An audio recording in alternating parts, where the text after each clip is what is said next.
this is canons. So you teach improvising canons then? Yeah, Okay, so yeah. why don't you explain these materials here?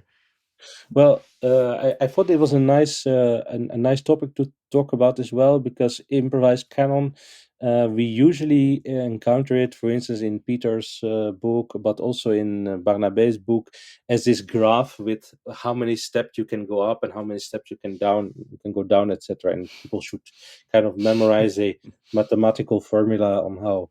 No, but it's perfectly valid. And Dennis Yeah. Collins, who was the one who originally studied this, he also has a background in mathematical approaches to music. So it's entirely fair that this approach to stratofuga, as Collins called it, also was the first to appear. But I don't think it's neither the most effective way nor the most historically informed way to go about it. So Okay. what I teach them is a couple of simple things. When I'm in the dux in a canon which is at the lower fifth, I can go by step. I can sing la si do re or re mi fa sol in hexachordal solmization. So I can Okay. go You beat by don't beat you with a don't step. differentiate. You use fixed-toe, you use movable, you use hexachordal. What's important? Does it matter really? To me, it matters, but I usually I work with what I have. So I Okay. work in a firmly fixed dough country. So I am already happy if I get them to sing correctly certain things. So sometimes I ask them to vocalize, because I Yeah.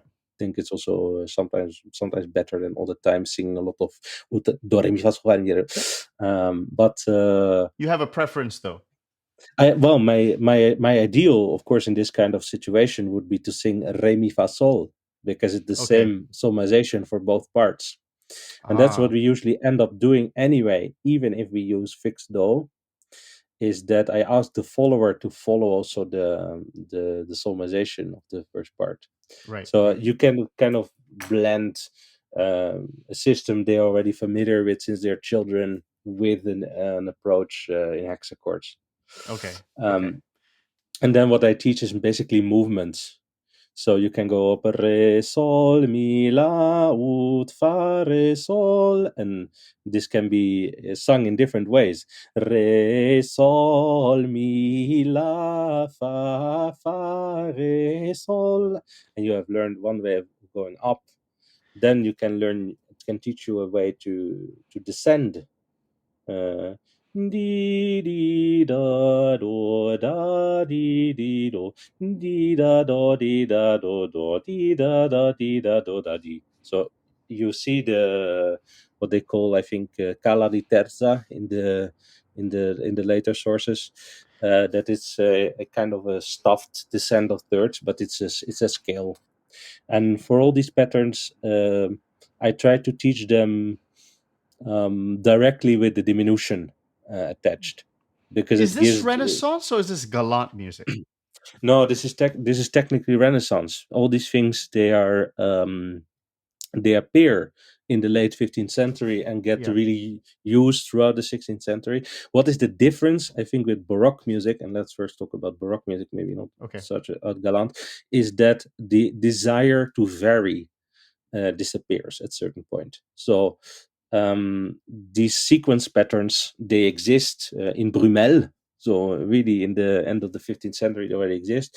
But by, let's say, the time of Corelli and early already, they get just used so extensively that you don't no longer hear the Renaissance desire for varietas, to change quickly from one thing to the other, to not as to have all the time the same intervallic Oh. structures. But let's say the ingredients are there, and I think it's also interesting to teach them. It gives students just blocks of material to work with. Hmm. And what do you They what have about keys? Do they work in modes or major and minor? How does that work?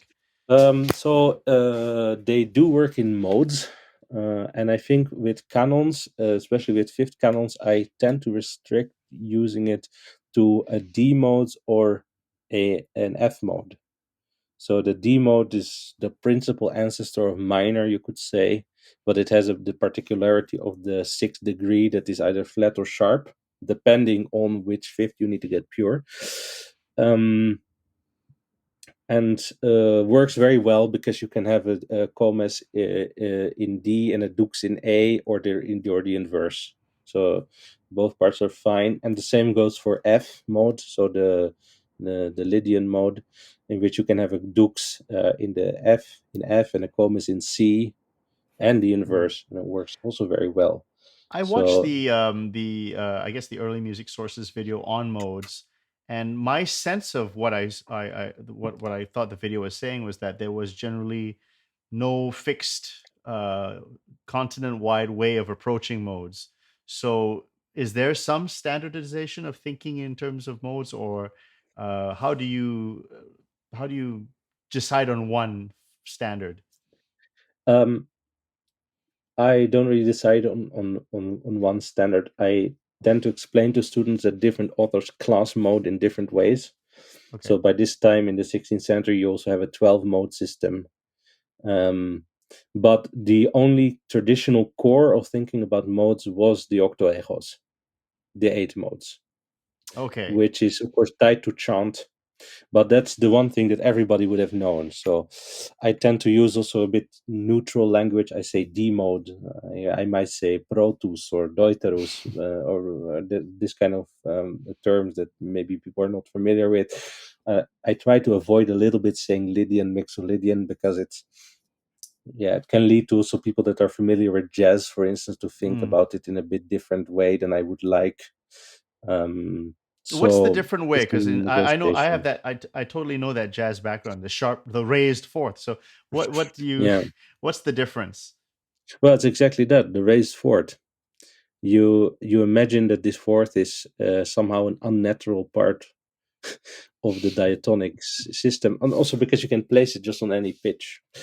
And it is also a misrepresentation in certain sense of the intervallic content of the modes.